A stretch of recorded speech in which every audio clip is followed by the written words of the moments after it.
안녕하세요 여러분, 법조인 나도론입니다. 오늘은 여러분들께서 이제 교통사고를 당하셨을 때 알아두시면 굉장히 좋은 꿀팁을 하나 알려드릴게요.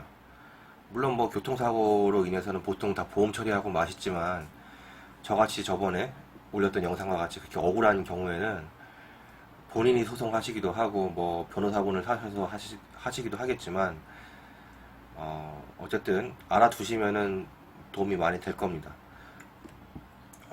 우선은 원래는 그 교통사고로 인한 손해배상 청구에서는 세 가지가 된다고 지난번에도 한번 말씀드린 적이 있는데, 적극적인 어떤 손해, 그러니까 쉽게 얘기하면은 내가 교통사고로 인해서 병원에 가게 되고 뭐 차를 고쳐야 되고 이런 그걸 이제 직접적인 손해라고 하거든요. 그래서 그런 손해가 이제 하나가 있고, 그 다음에 정신적인 위자료가 또 있고, 그리고 오늘 말씀드릴 그 간접 손해, 그러니까 내가 교통사고를 당함으로 인해서 이게 얻지 못하게 된 그런 수익, 그걸 일실수익이라고 하거든요.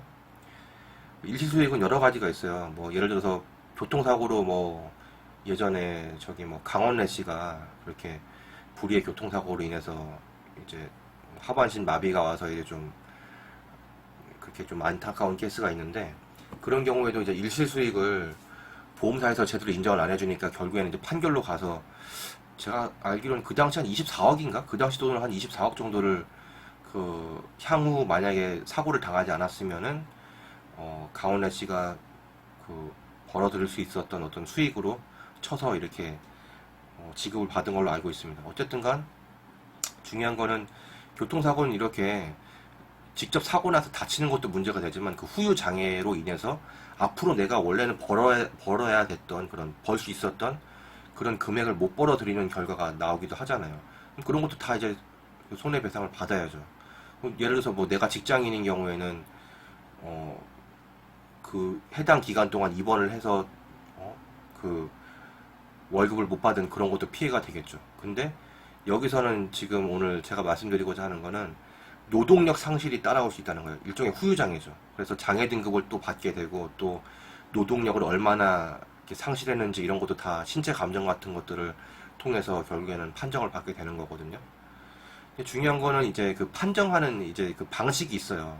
근데 기존에는 그 교통사고 그런 그 소극적인 손해인 그런 노동력 상실에 관련해서 이제 그 가치를 어떻게 매겼냐면은, 개나 소나 전부 다 진짜 뭐 딱 정확히 명확하게 입증이 되는 케이스를 좀 제외하고는 좀 애매한 경우 있잖아요. 예를 들어서 무슨 사고 당시에 뭐 학생이었다, 뭐 사고 당시에 뭐 특별한 직업이 없었다, 이런 경우가 있잖아요. 근데 아닌 말로 그 사람이 커서 뭐가 될지는 아무도 모르는 거예요. 뭐 내가 진짜 뭐 커서 무슨 뭐 연봉이 100억이 될지 뭐 연봉이 1억이 될지 그걸 아나요?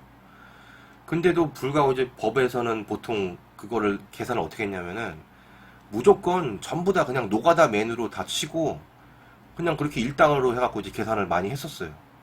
그게 뭐 거의 정립이 되어 있었죠, 그런 것들이. 근데 제가 오늘 소개드릴 그 사례는 그거를 조금 깨는 듯한 어떤 하나의 또 새로운 기준에 의해서 판단을 하는 것이 생겼기 때문에, 만약에 혹시라도 교통사고 때문에 이런 거 관련해서 청구를 하시는 분이 계시다면은 오늘 제 방송을 참고하셔갖고 청구를 하시면은 큰 도움 되실 겁니다. 그러니까 그 사례를 소개를 하자면은, 이게 2018년도에 이제 선고된 사건인데, 중앙지방법원에서 이제 항소심에서 이제, 그러니까 2심이죠. 2심에서 이제 판결이 난 건데, 이게 개요가 사건이 저기 그 원고가, 그러니까 돈을 달라고 청구를 하는 거죠. 청구를 하는 사람이 사고 당시에는 이제 초등학생이었대요. 근데 이제 그 판결을 받을 때가 되니까 아시잖아요. 뭐 소송이 뭐 1년, 2년에 끝나면 뭐 빨리 끝나는 거잖아요. 거의 뭐 한 5, 6년 끌었나 봐요. 대충 봤을 때는. 근데 사고 당시에는 초등학생이었는데, 이제 그 판결을 할 때쯤에는 대학생이 되어 있었던 거죠. 전문대학교인데 거기에 재학 중이었대요. 그리고 향후에 이 사람이 좀 뭐랄까 그쪽 분야로 이제 진출을 할 그 생각이 있었나 봐요. 자기의 그 전공한 학과, 무슨 예술대학교라고 그러는데 무슨 순수 미술 전공이라고 하더라고요. 이거 진짜 아닌 말로 그 화가가 얼마를 벌어들일지는 모르잖아요, 아무도. 뭐 몇십억씩 벌어들일 수도 있고. 어? 근데 어쨌든 간 뭐 그로 인해서 뭐 교통사고로 인해서 뭔가 좀 노동력에 어떤 상실이 왔겠죠. 그래서 이제 그걸 이제 판정을 받아야 되는데, 예전 같으면은 아까 제가 서두에 말씀드렸다시피 그냥 노가다, 그냥 그 학생이니까 아직 수입이 없잖아요. 그러니까 그냥 노가다 꾼으로 쳐갖고 그걸 이제 좀 유식한 말로 도시 일용 노임이라고 하거든요. 도시 근로자의 일용 노임인가? 도시 일용 근로자의 노임. 예. 그게 법적으로는 또 요즘에는 솔직히 노가다 가면은 12만 원 정도 주거든요. 저 기술이 없어도 그냥 저기 데모더라고 해요. 그냥 벽돌만 들었다 놨다 이렇게 날려도 하루 한 7, 8시간 일하고 12만 원 정도 받는데, 거기서 이제 인력사무소에다가 12,000원 떼어주죠. 근데 법적으로는 그거를 그렇게 안 따져요.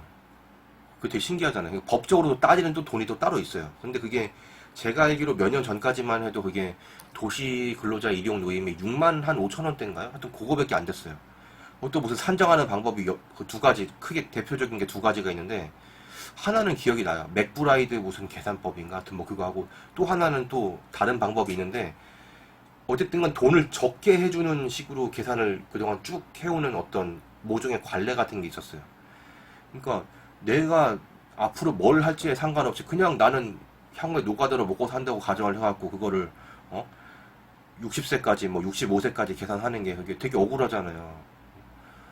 그게 제대로 보상받는 거예요. 근데 이번 판례에서는 그게 아니라 판결이 어떻게 났냐면은, 그 당시에 전문대 그 재학 중이었다면은, 그러니까 변론 종결 당시, 그러니까 2심 판결이 날 그 판결 당시에 사고가 난 거는 초등학생 때라도 판결 날 때는 대학생이었다면은, 전문대학교를 졸업하고 그쪽을 졸업해서 그쪽 경력을 쌓은 사람들의 어떤 전체 근로자의 통계 소득을 바탕으로 해서 그거를 일시수익을 산정을 해야 된다.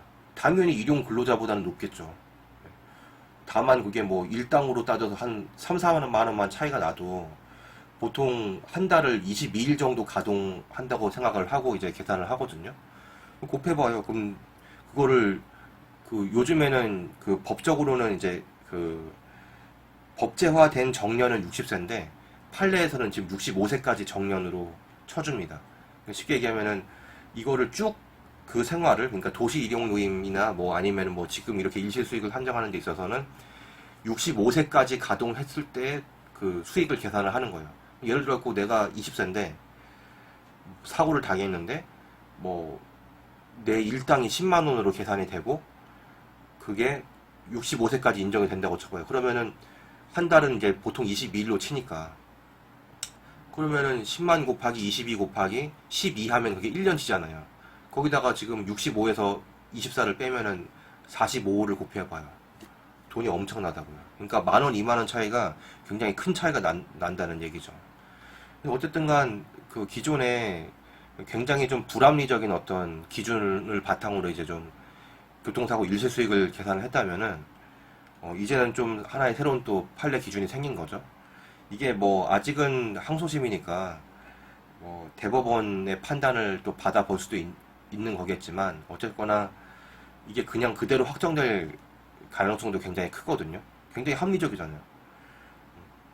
그래서 전부 다 온 국민을 교통사고를 당했다는 이유만으로 이제 노가다맨으로 만들지 마시고, 이런 식으로 좀 판사가 판결한 거를 좀 기존 판사님들도 좀 잘 참고를 하셔갖고 어떻게든 좀 합리적인 피해 배상이 좀 이루어졌으면 좋겠습니다. 예.